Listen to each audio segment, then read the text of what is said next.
Ya. Entonces estábamos hablando de los patrones hemodinámicos de hipertensión arterial y, ¿cierto?, cómo podíamos ir desarmándolos desde la fisiopatología. ¿Ya? Y aquí, en esta diapo, básicamente estábamos hablando un poquitito de la reflexión de la onda de pulso y cómo ella contribuye a mantener una cierta presión y, por lo tanto, un cierto nivel de perfusión durante el diástolo. ¿Ya? Miren esto. Dentro del factor ambiental, el consumo de sodio es fundamental, ¿ya? En el desarrollo de la hipertensión arterial. ¿Sí? Debido a sus efectos móticos, ¿cierto? El sodio... A ver, denme un segundito, voy a cerrar la ventana y vuelvo a seguir.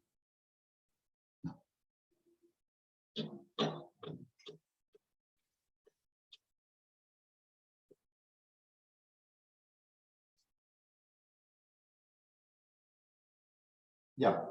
Están haciendo un edificio acá al frente y entonces es como bien intenso el tema ruido. Allá. Por el efecto osmótico, ¿cierto? El sodio arrastra agua y por lo tanto un aumento en la ingesta de sodio nos va a llevar a un aumento en la masa total de sodio en nuestro organismo, lo que va a ir de la mano con un aumento del agua corporal total, ese es el total body water. ¿Ya? Lo que significa que un aumento de la ingesta de sodio nos debiera llevar a un aumento de la bulimia y un aumento de la presión. Sabemos que en un sujeto sano, ¿cierto?, no va a ocurrir eso porque este mismo fenómeno de aumento de la presión se va a traducir en un aumento en la presión neta de filtración, ¿cierto? Y eso es lo que se conoce como la diuresis por presión, ¿ya? La diuresis por presión entonces reduce la bulimia y reduce la masa corporal de sodio. Por lo tanto, la secuencia es consumo mucho sodio, atrae con mucha agua, aumenta la bulimia, aumenta la presión, esa presión mayor genera mayor filtración a nivel renal, elimino más sodio, elimino más agua y vuelvo a una condición basal. ¿Ya? Está asociada a una vasodilatación renal y periférica, ¿ya? Que, ojo, no ocurre con endotelio disfuncional. ¿Ya? Entonces, la vasodilatación renal y periférica tendiente a normalizar la presión arterial no va a ocurrir o no va a ocurrir de manera adecuada si es que el endotelio no está sano.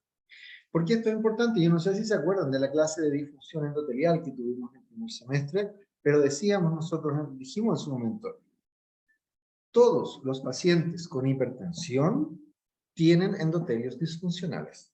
Todos. ¿Ok? Lo que no se sabe hasta el día de hoy es si la disfunción endotelial es la causa de la hipertensión arterial, porque genera el desbalance entre vasoconstrictores y vasodilatadores, o si es que el fenómeno hipertensivo, ¿cierto?, lastima, ¿cierto?, daña la pared del vaso, y eso genera la disfunción endotelial. O sea, no sabemos si es una causa o si es una consecuencia. Lo cierto es que los pacientes hipertensos tienen endotelios disfuncionales. ¿Ok? Y por lo tanto, en estos casos, en presencia de estos endotelios, ¿cierto?, alterados, un aumento en el consumo de sodio se va a traducir en un aumento de la presión arterial que puede ser más intenso y que puede perdurar por más tiempo. ¿Ok? En ese sentido, aparece un concepto importante que es la sensibilidad a la sal, ya definida como un aumento de la presión arterial de 10 milímetros de mercurio, secundaria al consumo de 5 o más gramos de sal. ¿Ya? Si está este fenómeno, ¿cierto?, es importante porque esta sensibilidad a la sal se asocia mucho al fenómeno de la disfunción del endotelio. ¿Ya? Y entonces, efectivamente, hay un grupo de pacientes hipertensos que son los hipertensos sal sensibles o los hipertensos sensibles a la sal, en que una parte muy importante de su fenotipo hipertensivo se debe a la ingesta aumentada de sal. ¿Ya? Lo relevante es que en ese grupo de sujetos, la reducción del consumo de sal disminuye significativamente las cifras tensionales. ¿Ya? Ahora, el tema de la sal es tan relevante que incluso la otra vez veía en una publicación el año pasado, me parece que fue bien, en una publicación de la Circulation, eh, donde evidenciaban que una reducción en el consumo de sal, miren, una reducción en el consumo de sal, incluso en pacientes sin factores de riesgo cardiovascular, disminuía en el tiempo la mortalidad cardiovascular. O sea, la idea es que mientras menos sal uno consuma, más sano nos vamos a mantener desde un punto de vista cardiovascular, incluso si no tenemos grandes factores de riesgo. ¿Ya? Se ha visto que hay un aumento de la producción del TGF-beta en estos individuos, lo cual es importante porque, como nosotros ya sabemos, el TGF-beta es una citoquina profibrótica, y esta citoquina profibrótica, entre otras cosas, está metida en el tema del daño renal y en el fenómeno hipertensivo está bien metida también en el fenómeno de la remodelación de la vasculatura. Por otro lado, fíjense ustedes, un alto consumo de sodio por sí solo genera disfunción del endotelio y altera la microbiota intestinal, lo que genera a su vez cambios en las poblaciones de linfocitos T helper. ¿Ya? Lo que hablábamos un poquito de la participación del sistema inmunológico en. Futuros doctores, ¿cuál es el consumo de sal recomendado para una persona por la OMS?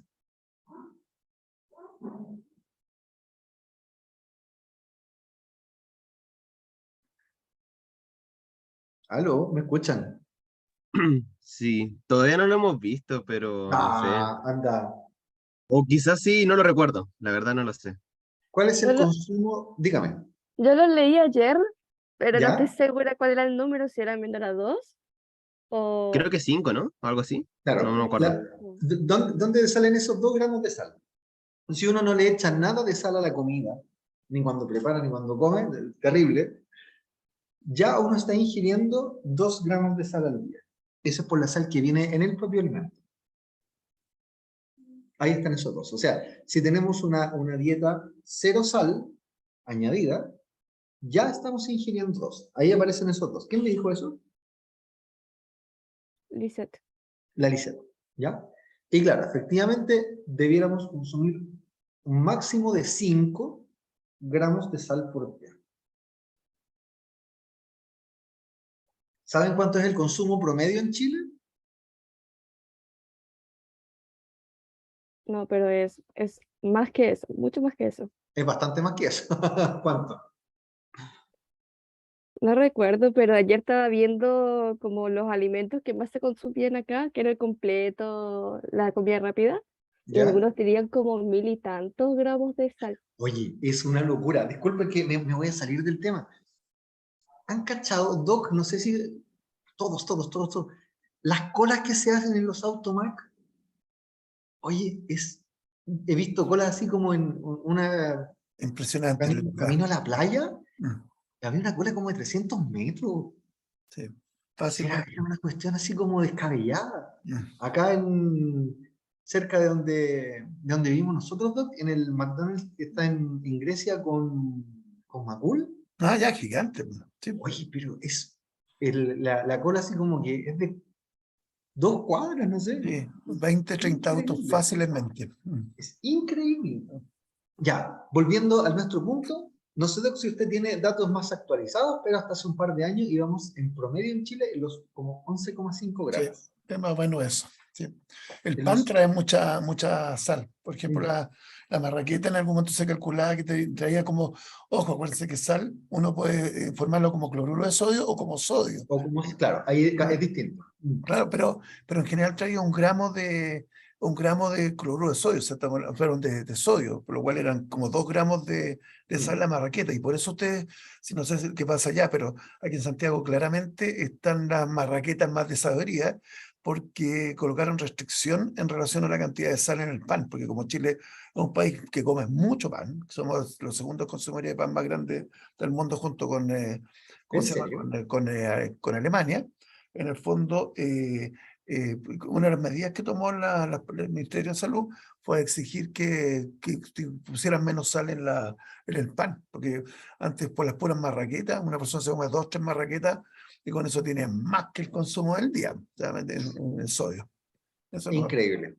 ¿Ya? Así que para que vean ustedes. Ahora, ¿por qué uno dice ya, pero entonces comamos menos sal? Pues si es súper fácil. No, pues no es tan fácil. Fíjense ustedes que el sodio, bueno, eso ustedes lo saben, es absolutamente necesario para mantener el LEC, y en general en la naturaleza es poco abundante, pues, ¿cachai? Entonces, nosotros hemos evolucionado, los animales, hemos evolucionado y nos hemos transformado en sujetos retenedores de sodio. El riñón es un gran retenedor de sodio. ¿Se acuerdan cuando hablábamos de la fracción de excreción de sodio? Filtran 100 sodios y con suerte eliminamos uno. ¿Cachai? Claro, porque durante millones y millones de años el sodio fue súper poco abundante en la dieta. Entonces, el riñón tuvo que evolucionar para eso. Hoy en día tenemos sodio por todos lados porque, bueno, es una cosa circunstancial, ¿sí? Pero es una cosa del último tiempo. Fíjense que es tanto así, chicos, que nosotros tenemos centros nerviosos que favorecen el consumo de sal. O sea, una forma de decirlo es que somos fisiológicamente adictos a la sal. Nuestro cerebro está todo el día pidiéndonos sal. ¿Ya? Entonces, claro, cuando uno dice es tan fácil como comer menos sal, pucha, no es tan fácil. No es tan fácil porque nuestra fisiología ya nos está condicionando a un aumento en el consumo de este compuesto. ¿Ya? Ok, ¿cómo juntamos ahora el sodio y la hipertensión desde un punto de vista así como más mecanístico, ¿cierto? Cierto, es fisiopático. Entonces, miren acá. La ingesta de sodio, ¿ya? Por sí sola, una ingesta de sodio aumentada por sí sola, genera estrés oxidativo, ¿ok? A nivel endotelial. Mírense esta. Estimula canales de sodio y estimula la resistencia vascular sistémica. ¡Wow! ¡Qué cuático! ¿Sabían ustedes que cuando uno consume sodio en altas cantidades, ese sodio empieza a entrar también, como aumenta el sodio en el LEC, empieza a entrar también a las células? ¿Cachai? Y aumenta y se mete más sodio a las células endoteliales. Entonces, ¿cómo hace la célula endotelial para sacar el sodio? La célula endotelial ocupa el cotransportador sodio-calcio. ¿Cachai? Por lo tanto, la célula endotelial logra sacar el sodio, pero a costa de aumentar el calcio dentro de ella. Y como ustedes ya saben, el calcio, ¿cierto? Vía calcio-calmodulina y la quinasa y todo eso que vimos ayer, o que hemos estado viendo, finalmente genera vasoconstricción. O sea, ¿cachai lo que estamos diciendo, no? El solo hecho de aumentar la ingesta de sodio no solamente expande la volemia, sino que también aumenta la resistencia periférica total. Por lo tanto, tenemos varios fenómenos a través de los cuales contribuye el aumento de presión arterial. El aumento de la producción de especies reactivas de oxígeno, la activación de los canales de sodio, ¿cierto? Genera disfunción de endotelio. La disfunción de endotelio nos lleva a menor síntesis de óxido nítrico y eso contribuye aún más con el fenómeno de aumento de la resistencia periférica total. ¿Ya? El aumento de la resistencia periférica total nosotros ya habíamos visto que tiene un impacto sobre la presión sistólica, pero también sobre la presión diastólica. ¿Ya? Y como si esto fuera poco, estos endotelios disfuncionales a su vez generan cambios en la pared del vaso sanguíneo. Es decir, el fenómeno de alteración, el fenómeno patológico, no se queda solamente en el endotelio, sino que la pared del vaso también se empieza a dañar.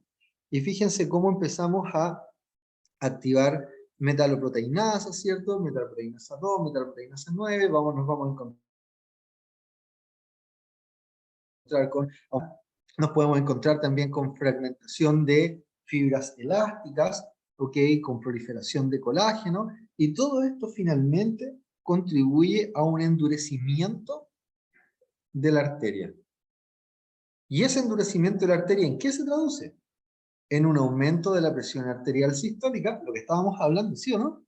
Y el endurecimiento de la arteria, por lo que comentábamos con el Doc Rossi, vía aumento de la velocidad de la onda de reflejo, se traduce en una caída de la diastólica. Es decir, se produce también un aumento de la presión de pulso.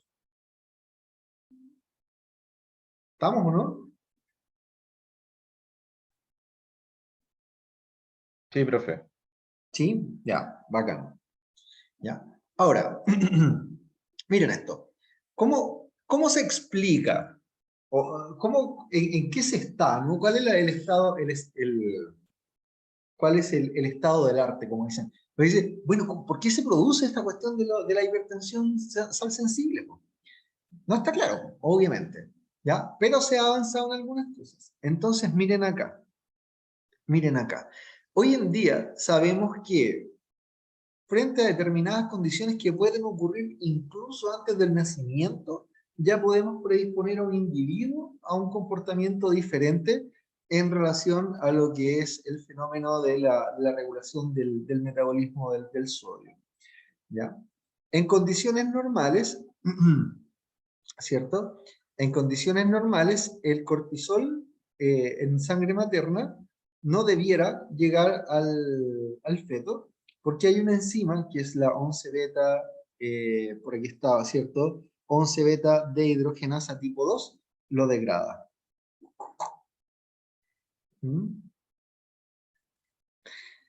¿Ya? ¿Y por qué es importante esto? Porque resulta que el cortisol, cuando llega aquí a la sangre fetal y llega al cuerpo fetal, genera cambios a nivel hipotalámico. Genera cambios a nivel hipotalámico, cambio la expresión de genes, epigenética, que finalmente estarían condicionando durante la vida adulta a mayor predisposición a los fenómenos hipertensivos, a obesidad y a hiperglicemia. ¿Ya? Pero en algunos casos se puede producir una disminución en la actividad de esta 11-beta dehidrogenasa tipo 2. Y en estos casos, ¿cierto? Si esta mujer tiene o está expuesta a eventos estresantes durante la gestación que la lleven a aumentar los niveles de cortisol, podemos tener mayores niveles de cortisol actuando a nivel del cerebro fetal. ¿Ya? Y estos altos niveles de cortisol trabajando a nivel fetal, fíjense ustedes, ya se asocia a cambios en la expresión del receptor para angiotensina, el AT1, ¿ok? A nivel hipotalámico, y eso finalmente modifica la capacidad de respuesta del organismo en términos del balance de sodio. Y favorece este receptor AT1 sobreexpresado a nivel cerebral la activación del sistema nervioso simpático. Cuático, ¿no? Es decir, la influencia intrauterina aparentemente es súper importante. ¿Ya?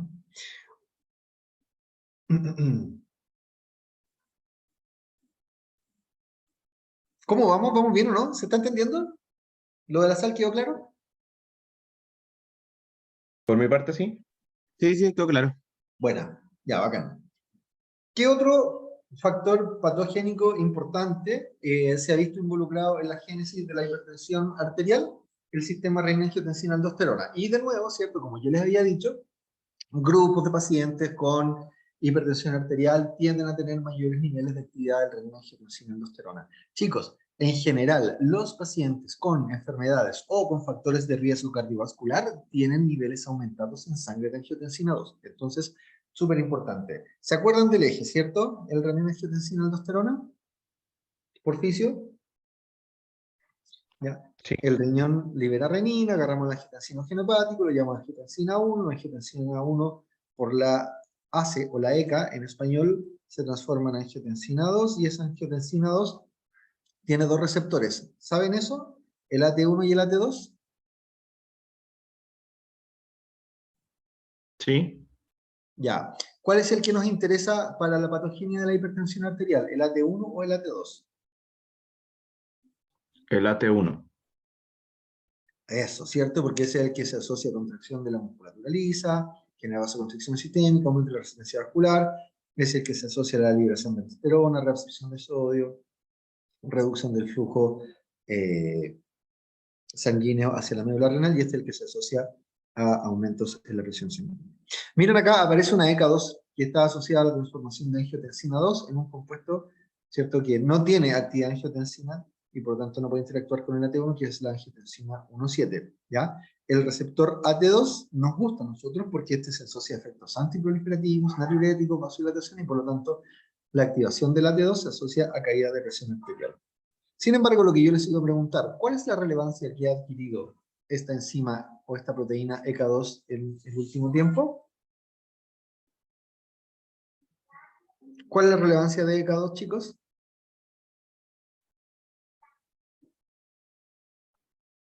Que si hago que, bueno, lo que estoy pensando es que si hago que aumente su actividad, voy a permitir que la angiotensina 2 no ejerza su efecto hipertensivo, o sea, de aumento de la presión Sí, sí, sí, arterial, sí. y se vaya por el segundo camino, que es el de la disminución de la presión. Ya, lo pregunto de otra manera. No tiene nada que ver con hipertensión. No tiene nada que ver con prácticamente nada de lo que hemos hablado en este curso. ¿Por qué se ha vuelto tan importante ECA2? Ya, no les puedo creer que no saben. ECA2, jóvenes, es la proteína con la que interactúa el coronavirus para meterse a la célula. Es esta, ECA2. ¿No sabían eso?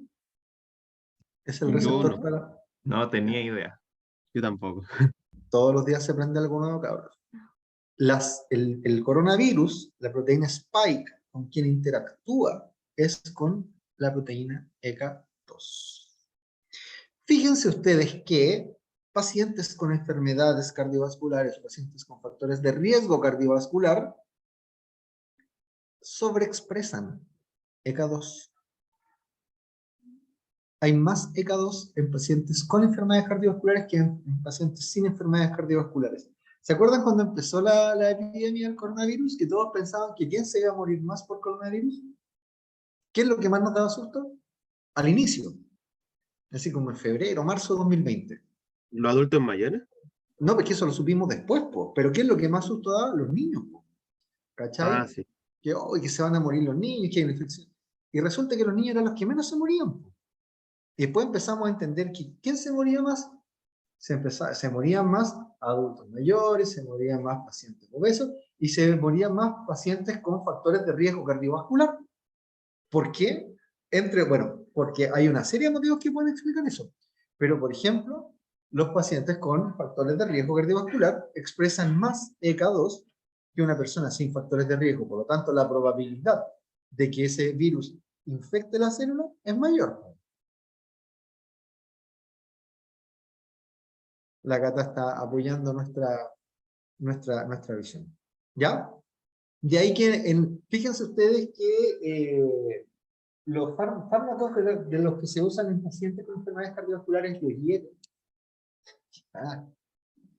IECA o ARA2, también aumenta la expresión de ECA2. Por eso es que en algún momento las sociedades de cardiología decían, oye, quizás sea bueno interrumpir el tratamiento con estos fármacos en estos pacientes para evitar la infección. Pero finalmente la evidencia nunca fue tan tajante y por eso finalmente nunca llegó así como, nunca llegó la indicación o se elaboró la guía clínica y pendiente a la supresión del tratamiento con estos fármacos. ¿Ya? Eso quería decir. ¿Cuál es el lugar de nuestro cuerpo donde más se expresa la ECA2, jóvenes?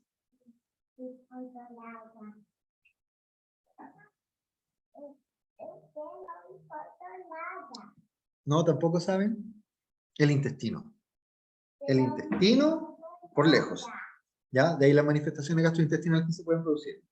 Y después, pulmón, corazón. Pero está expresada también en hígado, en riñón, en un montón de partes.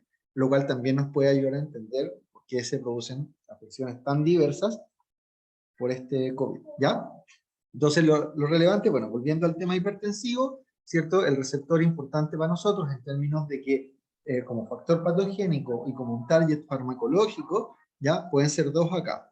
La ECA, pulmonar, y el receptor AT1 para angiotensina 2. Ya, no, esta me la voy a saltar, pero esta diapo era para hablar del efecto que las hormonas esteroidales tienen sobre la patogenia de la hipertensión arterial, y aquí un poquito hablando que no solamente a nivel del riñón, ¿cierto? Sino que, ya digámoslo igual, ¿ya? Miren cómo, ¿cierto? Los mineralocorticoides o los glucocorticoides, ¿ok? Pueden tener efectos y modificar la expresión génica a nivel de células endoteliales, a nivel de células de la musculatura lisa, el cardiomiocito también podemos tener, ¿cachai? Entonces podemos generar efectos también a nivel miocárdico frente a un aumento de la actividad del drenaje de aldosterona.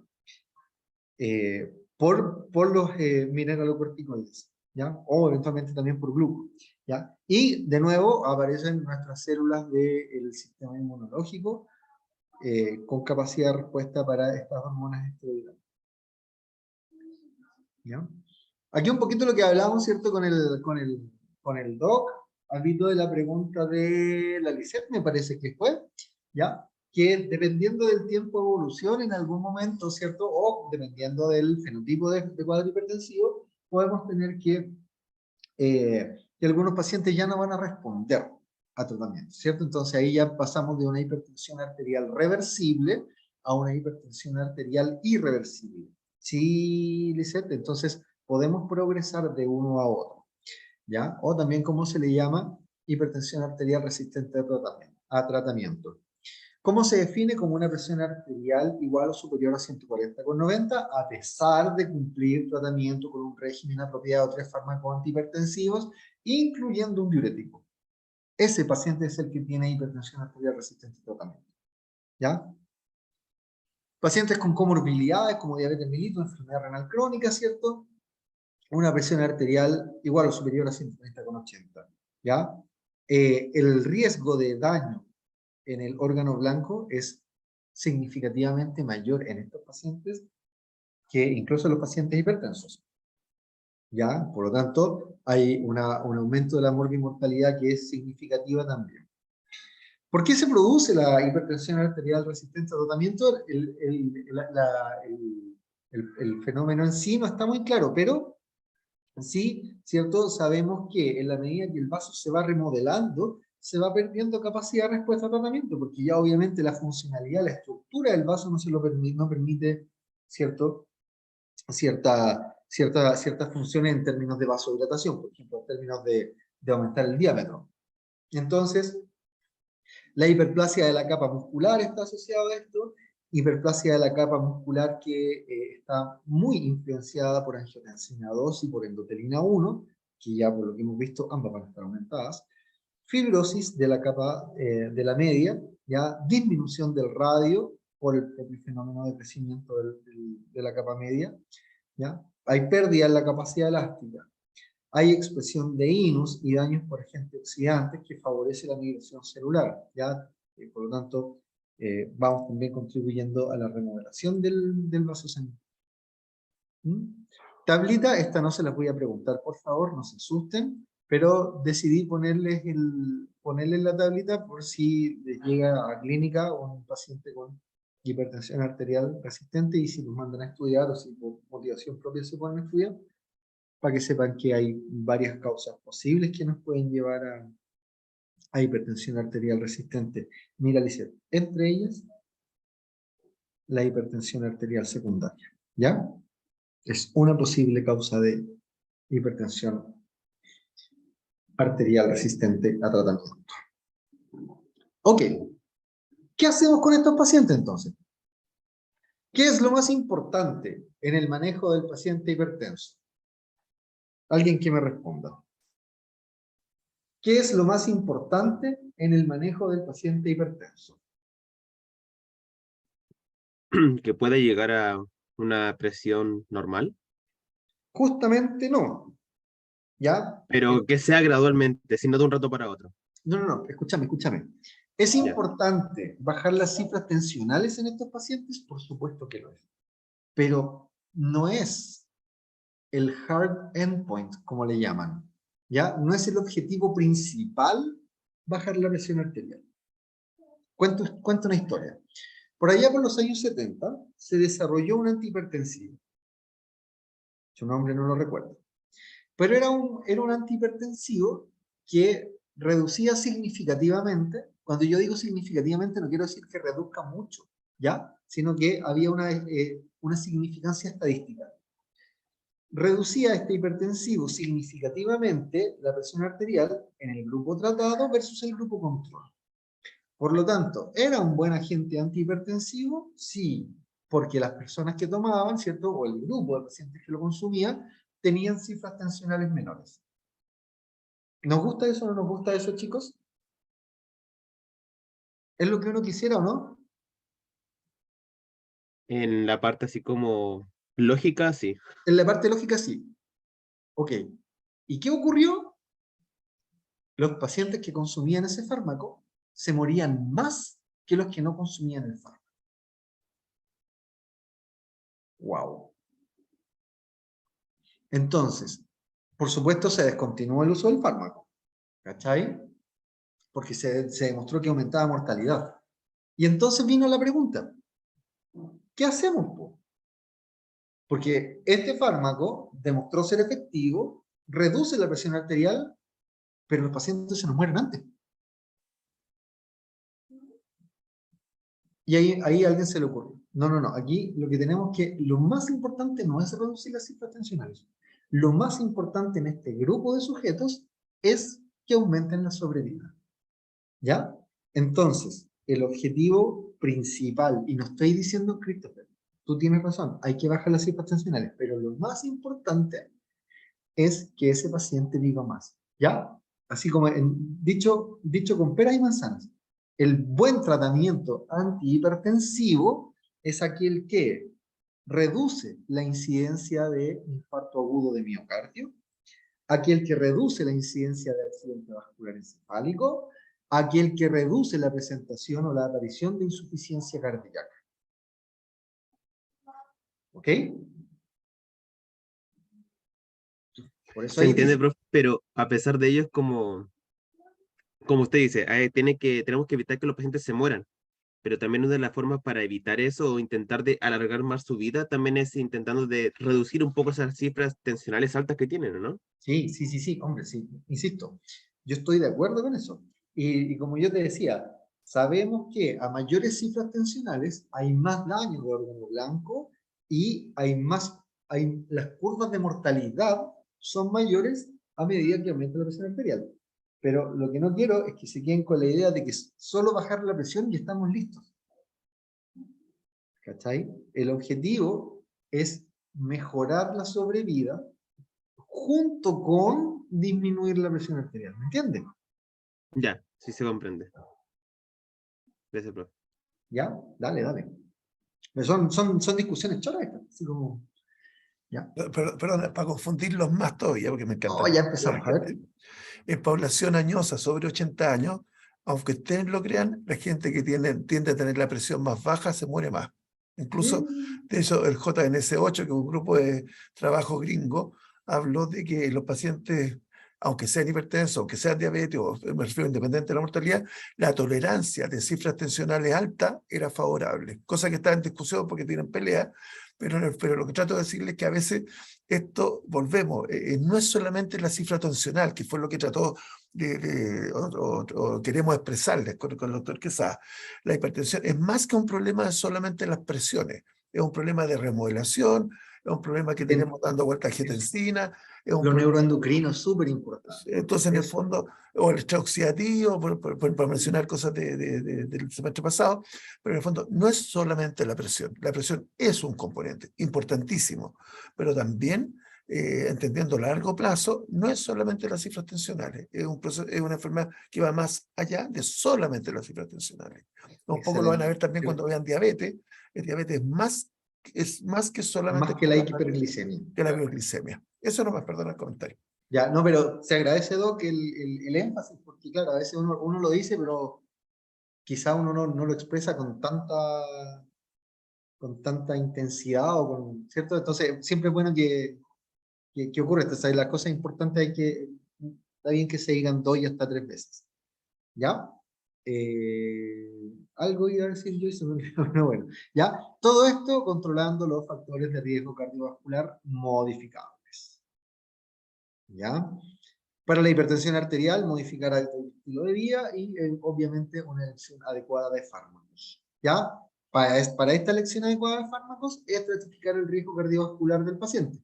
¿Ya? Entonces, lo que yo les decía, como la hipertensión arterial suele ir de la mano con otros factores de riesgo, a una misma cifra tensional podemos tener intervenciones distintas en 2 sujetos. ¿Ya? Es decir, con el Doc Rossi tenemos las mismas cifras tensionales, ¿Cachai? Cada uno de nosotros tiene sus historias de vida y sus hábitos y sus propios factores de riesgo, y probablemente vamos a necesitar también tratamientos que sean diferentes. ¿Ya? Dentro de lo farmacológico, ¿cierto? Aquí nos encontramos con los IECA, ¿ya? ¿Esto lo han visto, los conocen todos estos chicos o no? Los Conocemos IECA, como por nombre, pero no es porque no nos han pasado en farmacología, sino que un doctor nos explicaba en policardio, pero así como muy general. Se da Ya, Por primero esto, necesidad después para esto, atender después esto y pacientes más así. que todo. Sí, pues, más por la necesidad de tener pacientes, ya que farmacológicamente, ¿cómo es? ya. ¿Qué es lo que hacen los IECA? ¿Qué son los IECA? Son los Inhibidores de la inhibidores. enzima.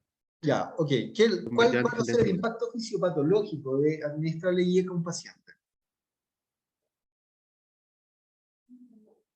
Que no Que se vamos haga a más tener menos angiotensinador. angiotensina. ¿A qué nivel? Ya, a nivel pulmonar. A nivel pulmonar. No se nos olvide, porque los IECA trabajan sobre la enzima convertidora, pero solamente la que está en el pulmón. Espérense, me voy a cambiar, me voy a ir al dormitorio. Y mientras tanto sigo hablando, ¿ya? Uno de los peros que tienen los IECA es que solamente bloqueamos, los IECA, ¿cierto? Que solamente bloqueamos a la enzima que está en el pulmón. ¿Y qué ocurre con la producción local? Sigue aumentando. Wichipirichi, ¿cierto? No le hace ni cosquillas, ¿ya? Otra de las cosas que por los que los IECA se usan, pero como que han ido perdiendo apoyo, tiene que ver con los efectos secundarios, ¿cierto? ¿Cuáles son los efectos secundarios de los IECA? La La tos. tos. La tos es uno, te la explicamos porque la ECA pulmonar metaboliza bradiquinina. ¿Ya? Entonces, si bloqueáis la ECA, empieza a aumentar bradiquinina, y la bradiquinina genera edema laringio. Entonces, como que de ahí viene el tema de la tos. Aquí estoy en la pieza. Bueno, ese es como ese y el angioedema. ¿Ya? De ahí que se han vuelto más populares los ARA2. ¿Ya? Pero oye, los IECA son buenos. ¿Por qué son buenos? No solamente porque no son buenos, no solamente porque reduzcan la presión arterial, sino que los IECA han demostrado aumentar la sobrevida. ¿Cachai? Por lo tanto, el paciente con IECA no solamente reduce presión arterial, sino que también hace menos infarto y es cierto, y hay menos tendencia al desarrollo de insuficiencia, y eso lo vamos a comentar también con el doc en la próxima sesión. Los ARA2 han ido ganando mucho apoyo. ¿Por qué? Porque aquí da lo mismo que el paciente esté inundado, así que esté flotando en angiotensina 2, pero aquí bloqueamos el receptor AT1. ¿Ok? Entonces, aquí nos evitamos el efecto de angiotensina 2 de la ECA pulmonar, pero nos evitamos también efecto de angiotensina 2 de la producción local. ¿Ok? Y más encima, el paciente no anda tosiendo. ¿Ok? También han demostrado aumentar la sobrevida. El beta bloqueo. ¿Cuál es el sentido, chicos, del beta bloqueo?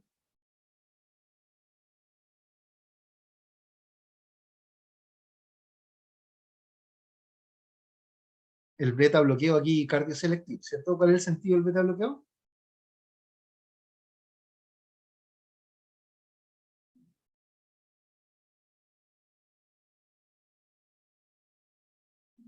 Más bien es como parte cardíaca, es como para hacer que el corazón lata como menos fuerte, algo así.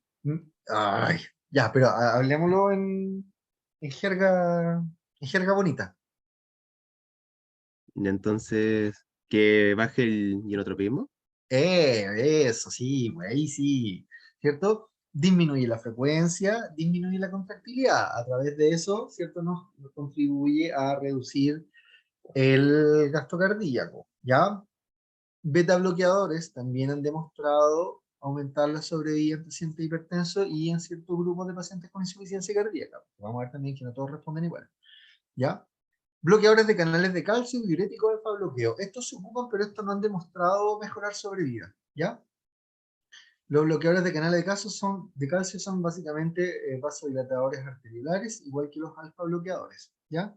Y el diurético, bueno, pues obviamente, ¿cierto? Para reducir bulimia. Si se reduce la bulimia, se reduce el retorno venoso. Si hay menos retorno venoso, hay menos precardia, y por lo tanto también eso nos lleva a reducción del débito y por lo tanto de la presión arterial. ¿Ya?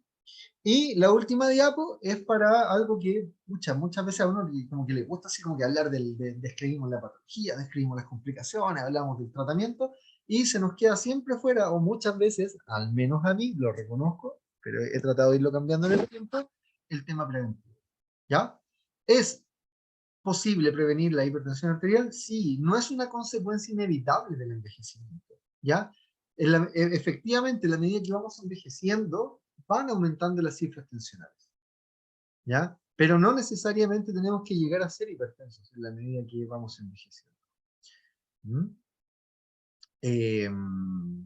Los cambios de la presión arterial también están asociados a cambios en la dieta, ¿cierto? Que nos vamos poniendo sedentarios, el consumo de alcohol, el peso corporal que suele ir aumentando también, ¿cierto? En la medida que vamos, el envejecimiento es un factor de riesgo para el aumento de peso. Fíjense que el otro día leía que la obesidad por sí sola no genera gran impacto en la mortalidad cardiovascular, sino que son condiciones asociadas a la obesidad, como la resistencia insulínica, ¿cierto? Como el tema de diabetes, como la asociación entre obesidad e hipertensión arterial, ¿ya? Entonces, obviamente que si la medida que vamos envejeciendo, si el envejecimiento, perdón, es un factor de riesgo para la obesidad, para el desarrollo de obesidad, también podemos pensar que esa obesidad puede estar implicada en la hipertensión arterial. Y ahí lo vamos a hablar en la clase respectiva, de hecho. Pérdida de peso, ¿cierto? Reducción en el consumo de sodio, aumento en el consumo de potasio, aumento en la actividad física, ¿cierto? Ejercicio, ojalá, intencionado, reducción en el consumo de alcohol, son factores que se asocian a la prevención de hipertensión arterial. La dieta de la población general puede mejorarse a través de campañas de educación, ¿cierto? Tenemos una en Chile, Elige Vivir Sano, ¿ya? Tomada de Estados Unidos, y claro, eso es súper relevante eso porque te muestra que hay políticas públicas que cuando son bien implementadas tienen un impacto positivo en la población, ¿ya? El etiquetado de alimentos, fíjense, ustedes pueden no creerlo, pero países de la región tienen a Chile como modelo. Loco, ¿quién puede tener a Chile como modelo? Pero sí, somos en términos de etiquetado de alimentos envidiados por otros países, ¿ya? Entonces, pero ayuda mucho el tema del etiquetado de alimentos, ¿cierto? Declarar que un alimento alto en sodio, alto en calorías, qué sé yo, en grasas saturadas, todo eso. Aunque, como todos sabemos, a mayor cantidad de sellos, más rico es el alimento. Eso es una verdad. ¿Ya? Reducción en el consumo de sodio y calorías por parte de los fabricantes, ¿cierto? Lo que hablaba el doc en relación al sodio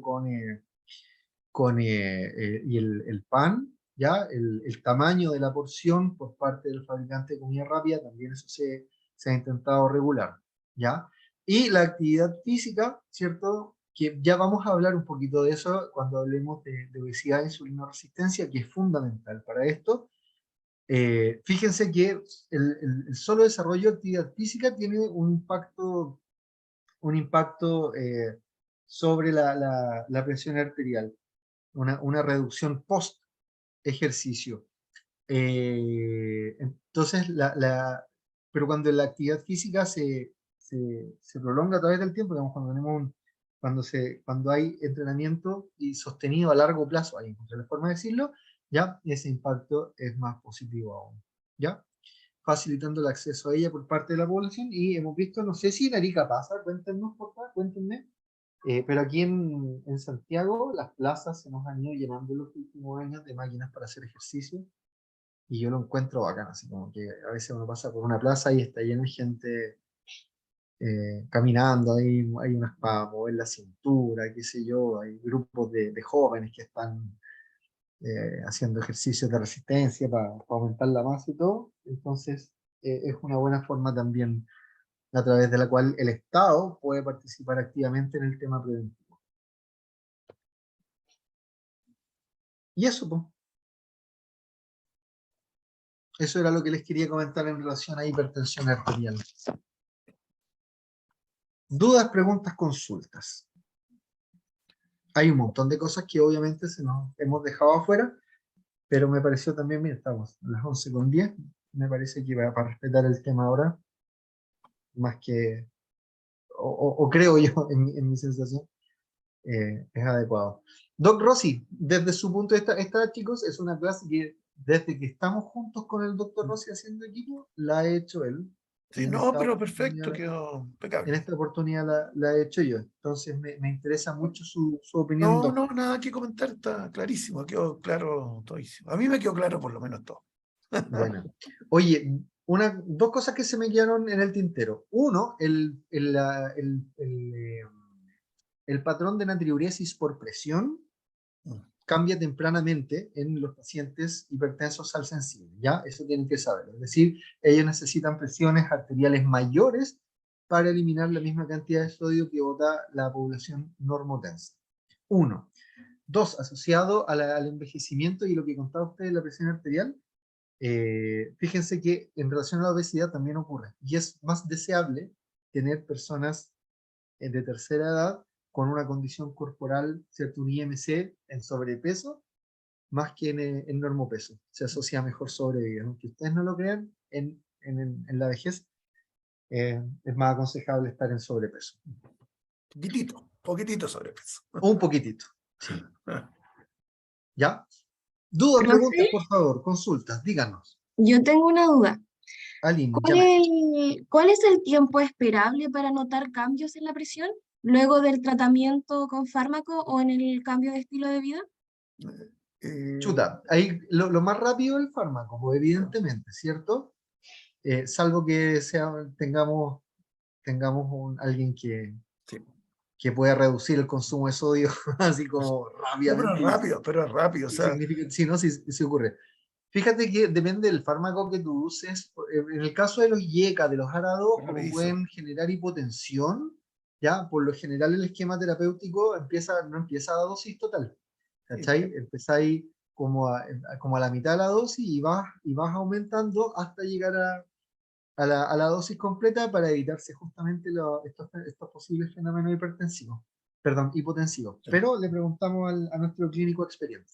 No, pero es lo que tú dices, o sea, en general actúan muy rápido. Eso, por ejemplo, cuando una persona puede colocar una situación extrema, que tenga una emergencia hipertensiva, cosa que quizás ustedes no lo han visto todavía, la idea es que actúa en minutos. Entonces, en el fondo, Claro. uno da diurético, endovenoso o distintos otros fármacos antihipertensivos y La la respuesta es, nitroglicerina ahí, claro, la respuesta tópica. en minutos, así de rápido puede ser, porque son, acuérdense, control hemodinámico, o sea, tiene que ver con tonos vasculares, etc. Entonces nosotros metemos un equivalente de óxido nítrico, por ejemplo, como un dador, como tú dices, óxido nítrico, como la nitroglicerina, la respuesta es casi instantánea, o sea, muy rápida, en minutos. Ahora, la pregunta es si necesitamos bajar la presión tan rápida, porque aquí vamos a tener que tema no fisiopatológico, sino clínico. La persona, cuando tú estás acostumbrada a funcionar con una presión alta, todo el sistema se resetea para una presión más alta. Es decir, tú le Cuando bajas hablamos de la curva de autorregulación en el cerebro, eso, ¿se acuerdan? y se resetea, cambian las cifras. Entonces, tú a una persona le bajas la presión bruscamente, estamos hablando de algo clínico, una persona que no tiene ninguna gravedad, que fue a su control de salud, no encontraron hipertensa, y tú le bajas la presión muy rápido, se va a sentir pésimo, aunque esté con presiones normales. Entonces, esa persona que se siente, entre comillas, maltratada porque le bajamos la presión muy rápido, porque se va a sentir peor que como llega, tenemos el problema que rechace después el tratamiento o que simplemente no vaya nunca más al médico.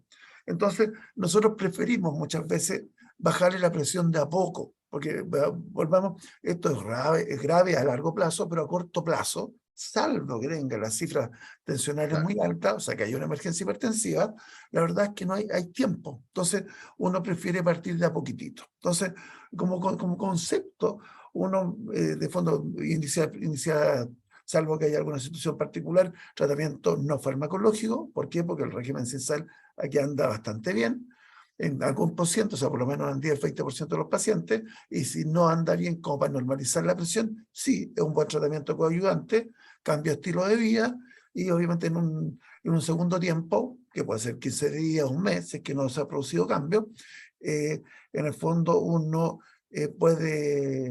inicia tratamiento, pero con esta salvedad de no partir muy intenso porque el paciente se va a sentir mal. Ojo, tema de nombres, pero es un tema que hay que tocarlo. La mayoría de los antihipertensivos genera disfunción eréctil. Esos son fármacos que a la gente, sobre todo los hombres, no les gusta tomar mucho. Entonces, en el fondo, el beta bloqueo es famoso, produce una cantidad de disfunción significativa. Los otros no tan, algunos menos, pero en el fondo es un gran problema por ese lado, la adherencia al tratamiento. ¿Ya? Los hombres son muy malos para adherir tratamiento porque les genera Un poderoso alteraciones. motivo entonces para prevenir Sí, el pues, claro, desarrollo de hipertensión claro. arterial. Entonces, en el fondo, en ese sentido, volviendo un poquitito, el concepto es tratar de evitar terapia farmacológica, si es que se puede, y si damos terapia farmacológica, partir con dosis no tan altas, de tal manera de titular. No es una urgencia bajar la presión. Es más importante, estamos hablando de un paciente crónico, hipertensión esencial, etcétera, Estable, claro. estable, que no está en emergencia, que tiene un reciente diagnóstico, por lo cual hay tiempo. Yo no, al tener tiempo, la idea es tratar de que el paciente adhiera al tratamiento. Ustedes van a darse cuenta que el gran problema, un problema con la hipertensión y también con la diabetes, es que los pacientes pueden estar asintomáticos. La hipertensión es una enfermedad absolutamente silenciosa, no da ningún síntoma. ¿Cuándo da síntomas? Cuando está complicada, cuando tiene insuficiencia cardíaca, cuando pierde cardiopatía coronaria, cuando tiene enfermedad renal, acuérdense, también forma parte de causa de enfermedad renal. Entonces el paciente puede estar 20 años con hipertensión y ni siquiera se da cuenta. Entonces, por eso le llaman asesino silencioso. Y en ese sentido, la idea es que no se pierda la adherencia. Ustedes como están haciendo clínica, van a decir, ¿ustedes cuándo dijeron que era hipertenso? Sí, hace 20 años atrás. Se cuida, se trata, y muchos van a decir, nunca. Y tú le preguntas, ¿por qué? Es que me sentía bien. Entonces, y por eso es tan importante la prevención en términos de screening, lo que decía el doctor, el ejercicio. Yo voy a decir algo que no me gusta mucho en Santiago, pero está lleno de ciclovías. Yo digo, no me gusta porque yo ando en auto, pero en el fondo son fomentos para esto. Y si tú, revisando de nuevo la respuesta, ¿se puede bajar la presión rápidamente? Sí, sin duda. O sea, una persona deja de tomar sal y es sal sensible y va a tener al día siguiente, en 2-3 días, una presión más baja. Es más, si ustedes mismos se toman la presión después de comer una cantidad grande de sal, por ejemplo, se van al McDonald's, que nombra el doctor, y se comen hartas papitas fritas, les va a subir la presión. No digo que sean hipertensos, pero les va a subir la presión. El fenómeno está. Porque es normal, por un periodo corto, por un día o por 12 horas, porque comienzan a eliminar el sodio, pero les va a subir la presión. Es lo normal, es lo que uno espera, suba la presión. Y por eso es tan importante la regulación, porque en el fondo sube por un ratito, pero baja el tiro y no hace daño. Salvo que coman todos los días mucha sal, que ahí sí que se produce la remodelación y terminan hipertensos, más estos otros componentes que decía el doctor que sabe en la clase. Eso. Eso. ¿Aline, le quedó claro? Sí, profe, súper claro. Ya. Bacán. O sea, depende de la condición clínica, depende del fármaco que tú estés usando. Pero puede o de ser la muy rápido. intervención. Claro, pero puede de ser la muy rápido. intervención. Claro, vamos a bajarle la presión al paciente. ¿Cómo le vamos a sacar 1 litro de sangre? También puede ser bastante Claro, también. rápido, Claro. pero Eso se hacía antes, bueno, ojo, en sí, la el sangría. medievo, la gente cuando comenzaron a hacer los diagnósticos estos de hipertensión, lo que hacían La era sacarle sanguijuela. sangre. Sí, Sí, sí. sí, pues la sanguijuela en el campo, un clásico. Claro, sí. Ya, oye, 11:18, los compañeros de la jornada de hoy. Deja para la Nos grabación. juntamos a las 11:35, ¿les parece?